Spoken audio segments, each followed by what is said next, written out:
Good day, everyone. I am John Marish Ilagan Mariano, BSed Major in Filipino, the reporter for today's topic. My report is all about the exceptional children. Now, let us start the discussion. So first, what is exceptional children? The term exceptional means different things to different people. Some use it when referring to the particularly bright children or the child with unusual talent. Others use it when they refer to any typical or deviant child. Telford and Story in 1972 said, "To be exceptional is to be rare of unusual." According to Crow and Crow, the term exceptional is applied to a trait or to a person possessing trait up to the extent of deviation from normal position of the trait that is so great that because of it, the individual warrant or receives special attentions from fellows and his behavior responses and activities are thereby affected, according to W. M. Cruikshank in 1974. So another meaning of an exceptional children is an exceptional child is who deviates physically, intellectually, and especially so marked by the normal growth and development that he cannot be benefited from regular classroom program and needs especially treatment in school. So, exceptional children differ from the norm either above or below in physical attributes or learning ability to such an extent that they need specialized educational services or physical accommodation to benefit fully from schooling. Hayward, 2012. So, exceptional refers to those children who differ from the average to an extent that their differences need some type of special school adjustment. So, it means that exceptional child need specialized treatment. Lalong-lalo na sa school, pag exceptional child ka, you need to you need a different kind of school treatment. They need to specialize you in educational services or physical accommodation to benefit fully from schooling. So, in exceptional children, if you are in the school, you need to do different kinds of physical activities, or they need. So the term exceptional children includes children who experience difficulties in learning behavioral, emotional, and social problems, children with physical disabilities or sensory impairments, and children who are intellectually gifted or have a special talent so that the special educational is necessary to help them to fulfill their potential. So in these exceptional children, they have different kinds of learning behavioral. Some are having physical disabilities or sensory impairments, and some are those who have a gifted children, or they have a gifted talent, which is they have a special talent so that they need the special educational to help them to fulfill their potential and to help them to boost their confidence to do some things that they have been discovered. An exceptional child is one who deviates from the normal child in mental, physical, emotional, and social characteristic to an extent that he requires to and special educational services. He may far above or extremely below from the average. So an exceptional child is maybe above their potential or below the average. And now let us know what is the types or some types of exceptional children. We have 12 types. The first one is children with hearing handicap. The hearing handicap are those children who have a damage in hearing mechanism and face difficulty in speech and languages development. There is loss of hearing.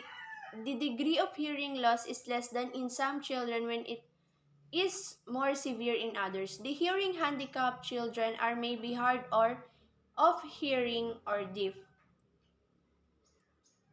So the hard hearing children are those children who have hearing loss but who can hear if spoken too loudly without a hearing aid. So in these children with hearing handicap, these children have disabilities in hearing, or they are they are the children who have damaged hearing mechanism. The second one is children with visual handicap. The visual handicap children are those who have problems with vision.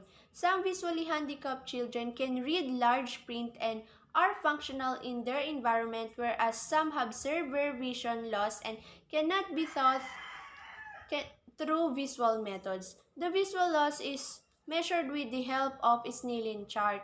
Depending upon the degree of loss, they may be partially sight or blind. So these children with visual handicap are those who have problems with vision, seeing, or some are some may be lost their measured, but there are some tips or some help to to children who have visual handicap. The third one is children with mental handicap. Mentally retarded children are those who have a lower level or intellectual functioning and have problems in social adaptability. There is various degree of mental handicap. Consequently, there are various categories of mentally handicapped children: the educable mentally retarded or EMR, the trainable mentally retarded TMR, and the custodial mentally retarded, which is the CMR. The fourth one is children with learning disabilities.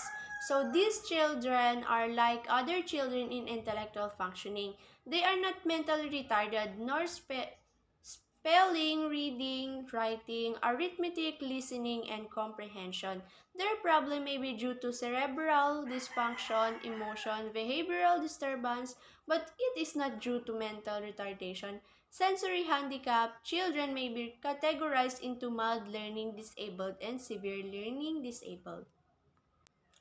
Fifth is the children with emotional orthopedic handicap. So, speech handicap refers to the minor and major speech and language problems. There are children with mild language and speech disorders in our classroom, and they often go unnoticed. While speaking and writing, they tend to omit, distort, add or substitute words, phrases, letters to alphabet, or etc. They stammer and are quiet or have a long gaps in speaking full sentences. Their problem should be corrected before they start school. So children with emotional orthopedic handicap are those children which have a problem in some speech and language problems. Either it is minor or major, but they stammer, are quiet, to have a long gaps in speaking full sentences. So before they should go to school, they need to be corrected because because of some things that might they bring in the school, or some problems. So their problem should be corrected before they start schooling. The major type of speech disorders are voice disorders, articulation or pronunciation disorders, and fluency disorders. So as I've said, they need to be corrected before they go to school because of some voice disorders nga, and pronunciation disorders because of their emotional orthopedic handicap. Number 6 is children with special health problems. Under the category, we have children whose poor physical condition makes them inactive and who require special health precautions in school and adequate medical checkups and support. 7 is children with multiple handicaps, so it is very rare. So multiple handicaps refer to more than one handicap in the child. A child be blind and deaf, blind or orthopedically handicapped, deaf or orthopedically handicapped, mentally retarded or orthopedically handicapped, and so on. In case of multiple handicaps, one handicap may be primary handicap and the other secondary, or one handicap may be more severe than the other handicaps. It is therefore important to identify the primary medical care, superior instruction from the teacher, and a little love and affection from the parents and teachers. So in these children with multiple handicaps, they have not only one, but sometimes there are two or more handicaps. So these children needs love and care of a parents or a teachers. They need care, they need special treatments, and they need they need they need to be they need more attention than the children who have a normal life, because children with multiple handicaps is very rare and very hard for them to cope that handicap. Number 8 is children with orthopedic handicaps. Some children have orthopedic handicap or locomotor handicap. Locomotor handicap refers to problems with the functioning of bones, joints, and muscles. In some cases, the problems are so severe that they require artificial limbs to compensate for their crippling condition. In other cases, they need wheelchair or crutches. They need removal or architectural barriers and some environmental modification in the schools. Usually, mildly orthopedically handicapped children do not have learning problems. They can be integrated in the regular school without much difficulty. So these children with orthopedic handicaps, they can be integrated in regular school, but they need also a special treatment because of their problems in body, bones, joints, and muscle. In some cases, their problems are so severe that they require artificial limbs, wheelchair, and crutches. They need removal or architectural barriers. And so, children with orthopedic handicaps is also a normal children, but they need also specialized educational accommodation. So number 9 is children with emotional disturbance. Children with emotional disturbance are very often considered as problem children in the school. An emotional disturbed child has certain inner tensions which create anxiety, frustration, fears, and impulsive behaviors. Such a child may find excuses for this inner tension in some physically difficulty. So children with emotional disturbance is also a rare situation because those children have anxiety. They may they may have impulsive behaviors, frustration, and fears of one things or one people also that they might disturb them in schooling. Number 10 is a gifted children. A gifted children are in some way superior in intellectual ability to other children of the same age. Gifted children are those who have demonstrated high ability, including high intelligence, high creativity, high task commitment, and a high level of motivation and the ability to see a project through to its conclusion. So a variety of terms have been used to describe individuals who are superior in some ways, such as talented, creative, genius, or precocious. Remarkably early development in particular areas like languages, music, mathematical ability. So these gifted children are those children sometimes called talented, creative, genius, and precocious. So those children have intellectual ability to the other children of the same age. So it is said that gifted children are those who have demonstrated high ability. So ito yung masasabi natin na gifted child. Gifted child yung parang pinanganak na silang gifted, parang kakaiba sila sa mga ibang bata. Yung intellectual ability nila is mas mataas above the children na hindi nila kaedad. Ay, nakaedad nila, I mean. Kunyari, magka-same age lang sila, pero yung intellectual ability nitong gifted child is mas mataas. Number 11 is children with creative talents. So in a school, teacher may come across few students who have the ability to produce something new, a composition, a system of ideas, or a material or a process which is essentially new or novel and previously unknown to them. Such children behave differently. They are courageous in their convictions. They have independent thinking and adjustment. They become absorbed and preoccupied in what they are doing. They are intellectually self-confident. The prevailing school practices and the situation create hindrance for their creative expression. Teachers need to modify their attitudes towards such children or employ suitable strategies for promotion of their children. So, these children with creative talents, ito yung meron silang kakaibang talento. They have independent thinking and adjustment. They become very they have very intellectually self-confident.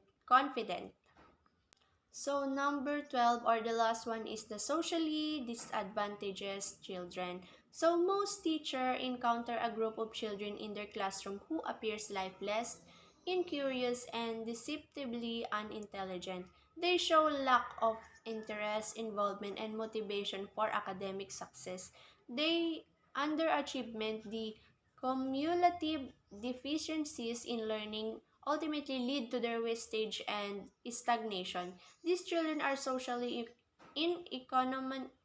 economically, and educationally disadvantaged. School readiness programmers in preschool centers, enrich experience and remedial instruction are very useful for them. So these socially disadvantaged children are those children na parang walang pakialam doon sa school, sa loob ng school, hindi man lang, parang lifeless sila, hindi sila nakikurious, tas parang nagbibigay sila ng mga proof na they show lack of interest, involvement, and motivation for academic success. So, may mga paraan naman para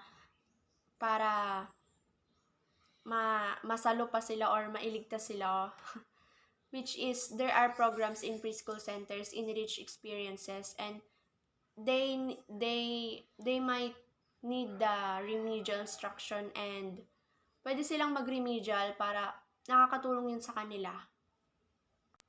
So the next one is characteristic of exceptional children.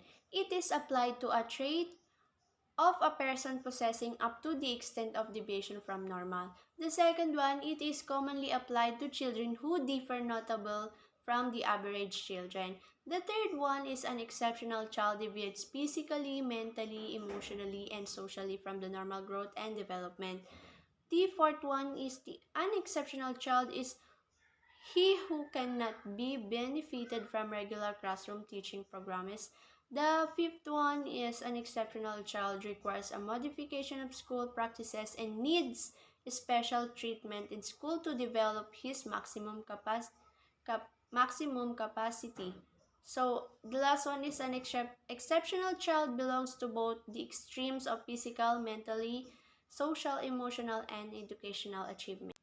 So, the school provision for exceptional children. The general school admitting disabled children should arrange to provide the following aids and appliance for. Number 1 is the orthopedically handicapped children. Nasabi ko na yun kanina. Those blind children, the partially sight and low vision children, the hearing impaired children, and mentally retarded and learning children. So, this is school provision for exceptional children. Ito yung mga types din ng exceptional children. And now we will discuss what is a gifted children. So a gifted children is also a types of exceptional children. So a gifted children who are gifted are defined as those who demonstrate an advanced ability or potential in one or more specific areas when compared to others of the same age, experience, or environment. These gifted individuals excel in their ability to think, reason, and judge, making it necessary for them to receive special educational services and support to be able to fully develop their potential and talent. So as I've said in in the types of unexceptional children, a gifted children is gifted child. Gifted child, they have a gifted individual excel in ability to think, to do the reason, and judge. Tapos, we need to support them to be able to fully develop their potential and talents. So gifted children come from all different racial and ethnic backgrounds, as well as economic status. While no two gifted children are the same, many share common gifted characteristics and traits, such as advanced thinking and comprehension above their age peers, emotionally intensity at young age, heightened sense of self-awareness, highly developed curiosity, and excellent memory. Now, let us know what is the IQ of a gifted child. So, the majority of a population will fall within the IQ of 85 to 115. The mean or average of IQ is 100. A gifted child's IQ will fall with this range. Midly gifted, 115 to 130. Moderately gifted, 130 to 145. Highly gifted is 145 to 160. And profoundly gifted is 160 or higher. These gifted IQ range are based on standard bell curve. However, different IQ tests may influence this range, as some test ceilings cap at 145. Additionally, different gifted professionals have used other terms such as exceptionally gifted, while a universal consensus on these ranges and labels may not be reached. It is understood that students who deviate from average IQ of 100 require special educational accommodation to meet their needs. Need and problems of exceptional children and how to support gifted children. All children have certain basic needs. The needs of children are often accompanied by result in certain problems. The needs and problems of exceptional children are similar to and at the same time different from those for exceptional children. The needs and problems of exceptional children also vary depending upon the direction and degree of their deviation from normal children and their type of exceptionality. For example, the needs and problems of mildly and moderately handicapped children are different from those severely handicapped children. Similarly, the needs and problems of handicapped children are different from those of children with superior ability, even though the needs and problems of exceptional children are related to their characteristic. They have certain common needs and problems such as for appropriate education, need for independent functioning, need for respect for their individuality. So have all children in exceptional and gifted children have they need and they need to have a special treatment, or all children have a problems, and they also all children have also certain basic needs. It is it is very usual to have problems and needs when we tackled about the exceptional children or gifted children. Disabled children are like non-disabled children except their specific disabilities. For example, a blind child is like any other sighted child except his loss of vision. Disabled children have a fundamental right to live and participate fully in all settings and programs that are as normalized as possible. But consciously or out of ignorance, we tend to treat them differently in school, at home, in the workplace, and in the community. Our different treatment creates in them and among their peers a feeling of otherness. So, an exceptional child, whether he is handicapped or gifted, has an individuality of his own. He thinks, learns, acts, and adapts in his own way. He has the capabilities to live a better life and to improve his functioning level in the community. Teachers need to have confidence on his capabilities and respect for his individuality. In school, exceptional children do not have the opportunity to express themselves fully. Their individuality is suppressed and at times punished by teachers. So, to short the discussion, this is the conclusion. Exceptional children need free and appropriate educational to maximize their capabilities. Such education should not be provided to them out of sympathy or as a privilege granted to them.